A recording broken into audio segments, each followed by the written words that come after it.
In this video, we take a look back to Newcastle United's first match in the old Division 2 in the 1978-79 season. Now the Championship, and a trip to Millwall and all that entails, for a young fan who remembers it all too well. We also have a shorter story from a Millwall fan who also recollects the day's events. First, we have Newcastle United fan Tony, who told us, back in the late summer of 1978, Newcastle United fans had little to cheer about. Freshly relegated and with the Lees' End, a beloved part of St James's Park, reduced to rubble, the black and white faithful were in the doldrums. Yet for a 14-year-old boy like me, it was a time of excitement. A few days earlier, I had proudly joined the Newcastle United Supporters Club and secured my place on a coach to my first proper away game, Millwall. The adventure began on the Tuesday before, as my mate and I ventured into the shadowy streets near the Bridge Hotel to collect our shiny new memberships and bus tickets. Armed with pocket money stuffed deep in my jeans, the dimly lit alleys felt more intimidating than anything football-related. Yet for 4:40, I was now part of something bigger, a tribe of Geordies ready to take on London. Bragging at school the next day was short-lived. A teacher smirked knowingly. "You do realize you're going to Millwall, don't you?" I had heard whispers about their notorious reputation, but as a cocky teenager, the gravity of it didn't sink in. I'd been to Borough in '76 and Sunderland in '77, seen chaos at Forest in '74, and the infamous Man City Cup game in '77. Trouble was no stranger, but Millwall, that was new territory.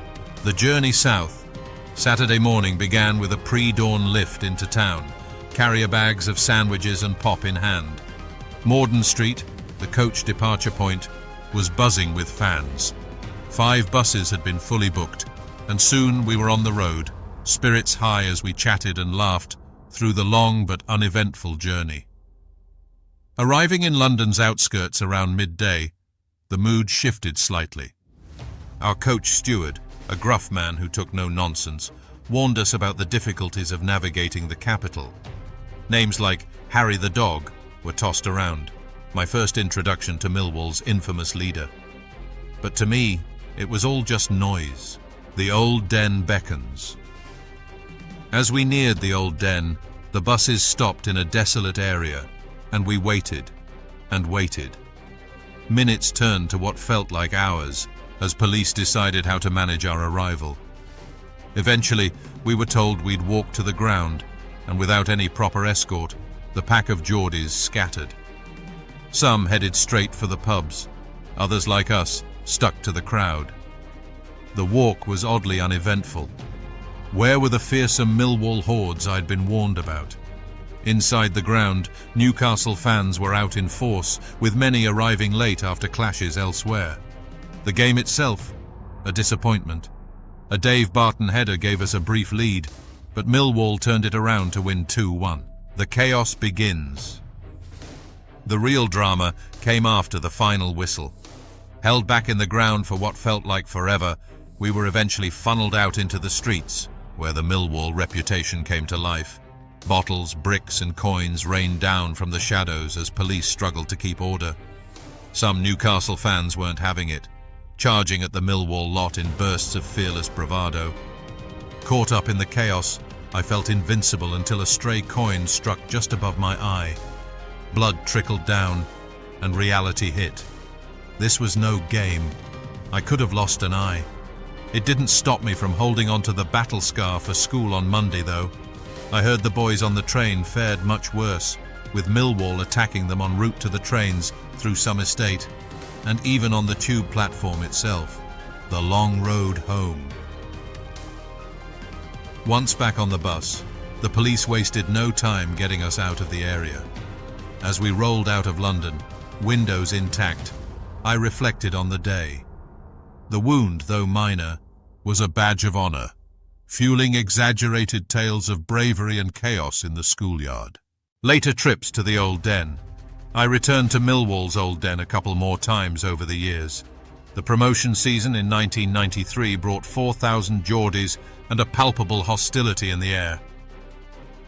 In 1988, the atmosphere was even wilder, with off-field action overshadowing a dreadful 4-0 defeat.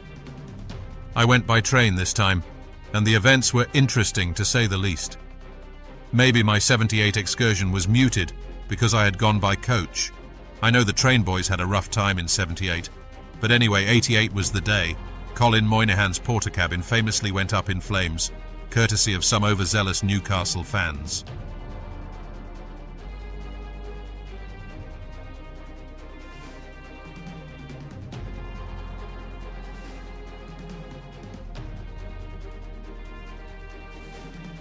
Reflections on Millwall.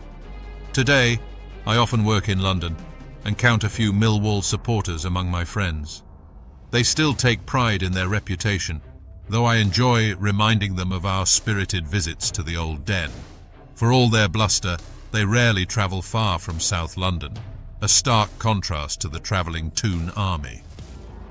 Looking back, that August day in 1978 was a baptism of fire into the world of away games.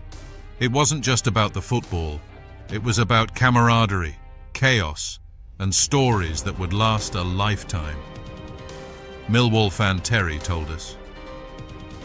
I've heard a couple of stories from the Geordies saying they had an easy time at the old den. I remember the 78 and the 88 matches, and it's probably true. We didn't really see Newcastle as a rival firm, more like scarfers really. Passionate, yes, and numerous, but not a firm, so the old Millwall boys didn't turn out for them, so that's probably why they had an easy time. I say easy time, but was it really? I doubt it. Just the walk to the old den would send the shivers down most people's spine, but I get it. Anyway, the 78 match. He says there wasn't any trouble, but I remember it kicking off all over the place. In fact, in Millwall's next home match, they put an article in the programme saying, due to the violence shown against Newcastle, all steel toe-cap boots were being banned from the ground. I found out later that this was due to some Newcastle bloke getting his head literally kicked in by a Millwall steel-toe-cladded fan. I was at the Deptford Engineers Club and a massive mob of Newcastle came out of New Cross Station. They were attacked at Hart's Lane and a lot of them ran off. The rest got escorted to the ground by the coppers, who formed an escort of sorts. After the match, they got attacked as they were being escorted through one of the local estates, but the coppers had it all sewn up really. So I don't think they had it easy. They were just protected because there were quite a few of them. Anyway, that's how I remember it. The return fixture at Newcastle was also tasty, with a small Millwall firm taking on the Geordie hordes. But that's another story for another day, perhaps. We thank Tony and Terry for their recollections. It's clear that Newcastle did have a massive firm out that day, so fair play, as Millwall in 78 wasn't for the faint-hearted, was it now? Please share, like and subscribe, as it really helps our channel grow. It also notifies you of new videos.